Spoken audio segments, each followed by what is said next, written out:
সোমবার মানে সাধারণত অনেক বাড়িতে নিরামিষ, আর নিরামিষের সঙ্গে পাঁপড় না থাকলে ঠিক জমে না।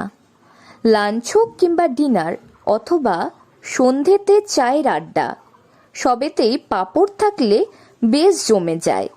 তাই বাজারের কেনা পাঁপড় না খেয়ে বাড়িতে সামান্য কিছু উপকরণ দিয়ে তৈরি করে ফেলুন চালের গুঁড়োর মচমচে পাঁপড়। এই চালের গুঁড়োর পাঁপড় কিভাবে তৈরি করতে হবে এই ব্যাপারে রাঁধুনি পিউ দাস জানান।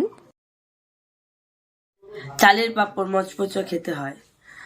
এটা গরম জলের মধ্যে লবণ, তারপর একটু লঙ্কার গুঁড়া ও কালো জিরা দিয়ে জলটাকে ভালো করে ফুটিয়ে নিতে হবে।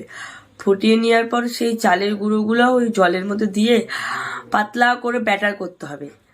ব্যাটার করার পর রোদের মধ্যে একটা সুতির কাপড় দিয়ে বিছিয়ে তার উপরে সুন্দর করে চামচ বা হাত দিয়ে ছোট ছোট করে দিলেই আর 2-3 দিন কড়া রোদে শুকাইলেই হয়ে যায় করকরা চালের পাঁপড়। না, বাড়ির ঘরোয়া উপকরণ দিয়েই এই পাঁপড় বানানো হয়ে যায়। আচ্ছা, শুধু এই পাঁপড় বানাতে প্রয়োজন শুকনো লঙ্কা, জিরে, চালের গুঁড়ো, কালো জিরে, লবণ ও সামান্য তেল।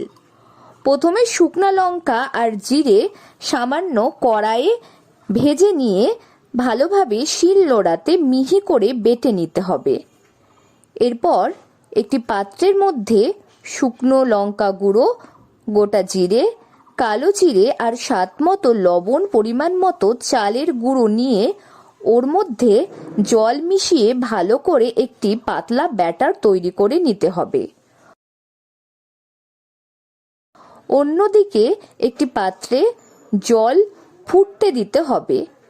এবার একটি প্লেটে তেল ব্রাশ করে ওর মধ্যে ব্যাটার দিয়ে প্লেটটা গরম জলের পাত্রের উপর ঢাকা দিয়ে রেখে দিন।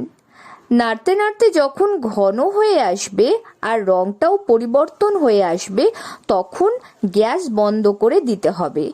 এই অবস্থায় 5 মিনিট রেখে দিতে হবে। 5 মিনিট পরে কোনো প্লাস্টিকের উপরে বা কাপড় কিংবা থালার উপরে তেল মাখিয়ে নিতে হবে। এবার 1 চামচ করে গোল গোল করে শেপ দিতে হবে। এই শেপ দেওয়া পাঁপড়গুলো প্রায় নিয়মিত 3 থেকে 4 দিন কড়া রোদে শুকোতে দিতে হবে। পাঁপড়গুলো শুকিয়ে গেলে সাবধানে তুলে উল্টে দিতে হবে। সব পাঁপড়গুলো শুকিয়ে গেলে কড়াইতে তেল দিয়ে মিডিয়াম আঁচে ভেজে নিতে হবে। এভাবে খুব সহজে বাড়িতেই বানিয়ে ফেলতে পারবেন মচমচে চালের গুঁড়োর পাঁপড়। উত্তর দিনাজপুর থেকে পিয়া গুপ্তার রিপোর্ট, লোকাল 18 বাংলা।